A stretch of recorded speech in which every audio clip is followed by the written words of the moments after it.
What is going on, everybody? My name is Ryfrost and welcome to another World of Warcraft leveling guide. It's been a bit of a while since I last uploaded and I was just enjoying playing the pre-patch, so apologies. So, World of Warcraft Shadowlands is almost upon us. It's less than 2 weeks away.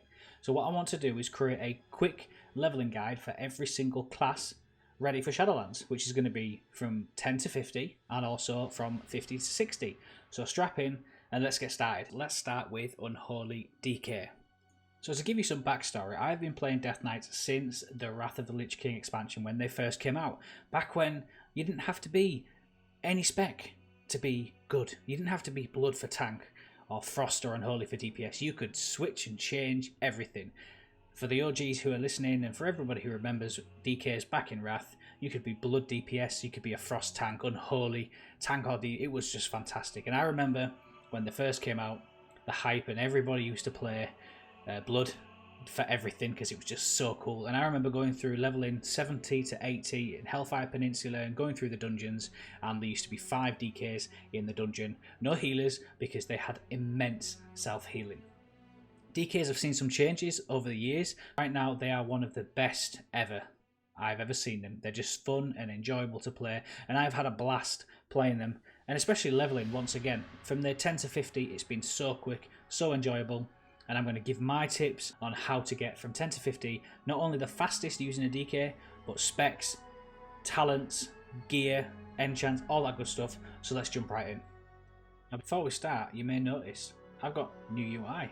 So yes, I've got, instead of the boring UI that you get with the World of Warcraft original, I am now playing with a new UI. So thanks very much, Preach, for allowing me to download it, and everybody else. It wasn't just me, I don't know him personally, but he allowed us to download the new Shadowlands ready add-ons and everything, and it looks fantastic. So thanks very much for that. I'll pop a link in the description down below.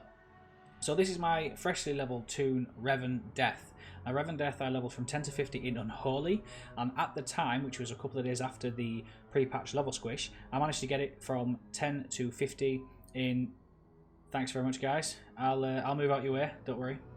10 to 50 in 5 hours, and I think it was 5 hours and 10 minutes, which at the time was a world record, but that's been beaten over and over and over again.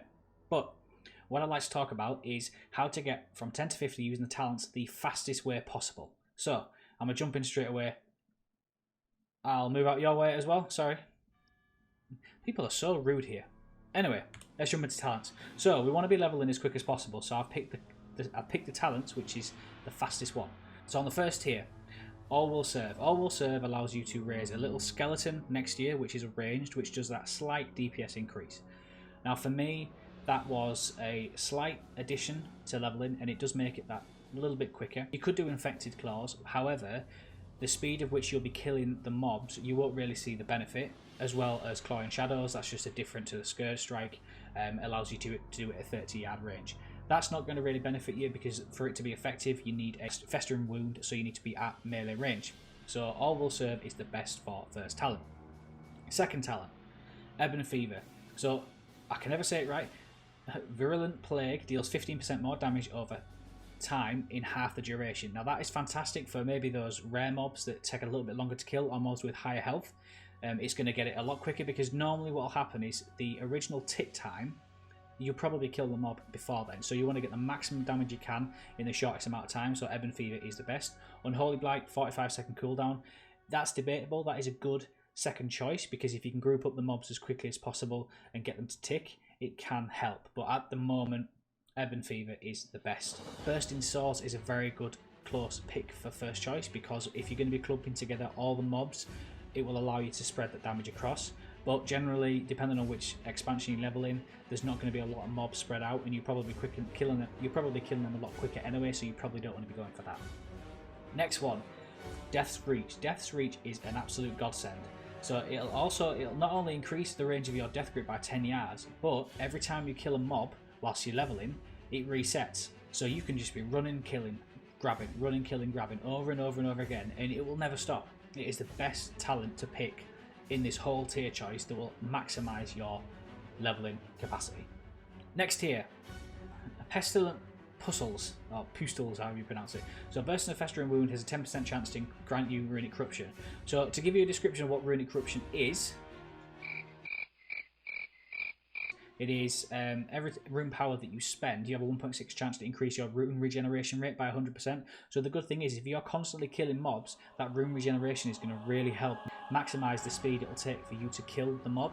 So it's a really good choice to have. Harbinger of Doom. Sudden Doom triggers 15% more often and can accumulate up to 2 charges. Sudden Doom is auto attacks have a chance to make your next Death Call or Epidemic cost no runic power. That is a good choice, however, same again, it's all about speed. You're not going to get much benefit out of Sudden Doom. Soul Reaper is good for end game, or if you're on a really hard boss. It's a bit like Execute, that after 5 seconds of applying it to the enemy, it'll explode and cause additional damage. But once again, you're going to be killing them fast, so you're not going to need them. Next one. Wraith Walk is the obvious choice. It gives you a quick boost to your speed, so when you're gathering mobs you can pop that and run as fast as you can and gather everybody else and kill them as quick as possible. So that's the best choice. I'm not going to talk about the other two because they're not beneficial in any way, shape or form.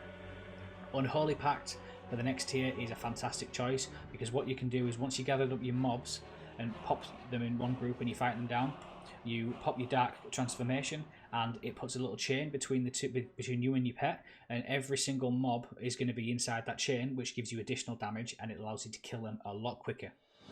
I'll just move out your way. Sorry guys, people are so rude. And finally, this one is quite debatable, but I do like Army of the Dead. So Death Call and Epidemic reduces the cooldown of Apocalypse by 1 second in Army of the Dead. And if you tie that in with Raise Abomination, it works kind of well, so I'll explain.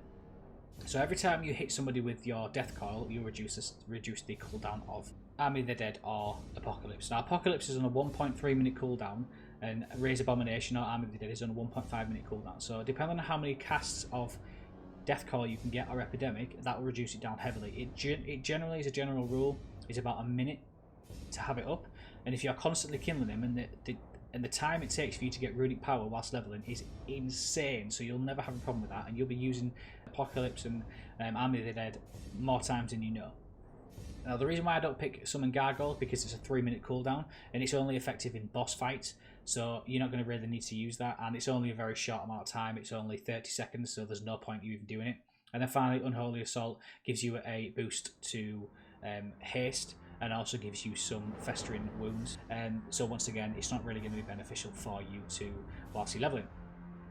And then now we're on to PvP talents. So Transfusion has been a massive help for me. So when you gather up maybe a few mobs, maybe a few too many mobs, and you're about to die, you can pop Transfusion. It generates 20 runic power and reduces the runic power cost of your Death Strike by 50%. Death Strike is what gives you the health, and it also scales based on how many times you've been hit and how much damage you've been taking. So if you're getting hit by, let's say, 9 mobs, you pop Transfusion and you'll get yourself back up to full health in no time. That is the best choice for me for PvP talents. Raise Abomination. So I like Raise Abomination because it is instant. So if you're casting Raise Abomination, it'll join straight away and start attacking, whereas Army of the Dead takes maybe about 5 seconds to load up. I was going to move out that booty shot. It takes about 5 seconds for it to actually come up. So by the time you've actually got your Army of the Dead, you've probably already killed the mob, or you're probably half health already, so it's pointless. Whereas Raise Abomination is almost instantaneous. It's the better choice for you. And then finally, Necrotic Aura. So Necrotic Aura is my favourite because it gives you an instant debuff to all enemies that take 8% increased magical damage. And as you're unholy, your Death Call, Epidemic and Outbreak is all magical damage, so they'll take 8% increase to all of your damage. Now if you change your Scourge Strike to Clawing Shadows, that also changes it to shadow damage, which is magic damage. So in theory you could actually get 8% increase on your shadow damage, so you can kill the mobs quicker, but it's still better to have All Will Serve. Now that for me is the best talents you can go with. Unholy is the best to level with. Some people like Frost. I'm not too much of a fan of Frost because you can die quite quickly, and the speed is debatable on which one's the best. The next thing you want to be looking at is Enchants and Rune Forging. So Rune Forging has brought up quite a fair few different options to Rune Forge your weapon. However, the best one is still Rune of the Fallen Crusader, which gives you a chance to heal for 6% of your maximum health and give you a 15% increase to your strength for 15 seconds. That health bonus is so much better for you because, once again, you're going to be killing mobs quick, so that's a higher chance of getting it. It's just the best choice to go for. Now we're going to look at Enchants.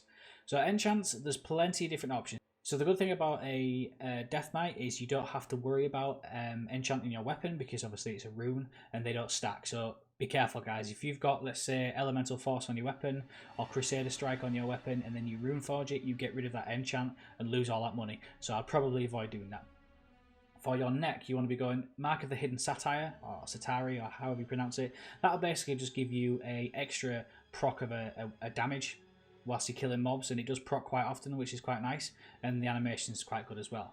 So for neck pieces, you want to be looking at Greater Tiger Fang Inscription, which gives your shoulder pieces an increase of +5 strength and +2 critical strike. However, you're only going to be able to use that after level 32. Same again with the leg pieces, is the Anger Hide leg armor, and it will increase your strength by 6 and critical strike by 3. The next you want to be looking at is Glorious Thatch, which gives +5 to your chest piece. Your back is debatable, but I like the extra 2% speed increase, and also the +2 haste. It just makes it a little bit better on those procs for your tick damage. And then finally, you can do the increased in haste on your ring. Once again, that is not a necessity, because I will say that although I've got full heirloom gear, you don't actually need to get full heirloom gear. I do like it for the increased rested experience consumption, and I'll link a video previously where I talked about how to maximize your heirloom leveling and so on and so forth. But you don't really need to put all the heirlooms in. You'll probably find during the time that there's probably weapons or gear that's better, but that doesn't scale. So keep an eye. If you maybe equip, let's say, get rid of your helmet for one that drops off a boss or a quest, after a couple of levels, that helmet will no longer be as good as your heirloom helmet. So just keep a close eye on that. There is a question about looking at food and potions, but the only potion you want to be looking at, I don't think I have any in my bags, is the Draft of 10 Lands, which enables you to get 10% plus experience for an hour, and it stays as you die. So if you do pull those mobs over and over again, you won't have an issue with dying and then having to pop the potion again, and so on and so forth. And then finally, as it is the anniversary, you want to be making sure that you get that anniversary buff, which increases your experience and reputation by 16%. So at the moment, that is the best time to level from now up until the 16th anniversary finishes. Now is the perfect time for you to level your characters. So I hope you enjoyed this quick tutorial guide. Let me know if you have any questions, or if you feel like there's something I missed, or if you do just like the video and want to see more. I'm going to be doing one of every single spec and every single class up until Shadowlands, which will hopefully help you level up to 50 or even 60 when it comes out, even quicker than you already are. So thanks very much, guys. Don't forget to like, subscribe, comment, and I'll see you in the next video. Take care, everybody. Bye bye.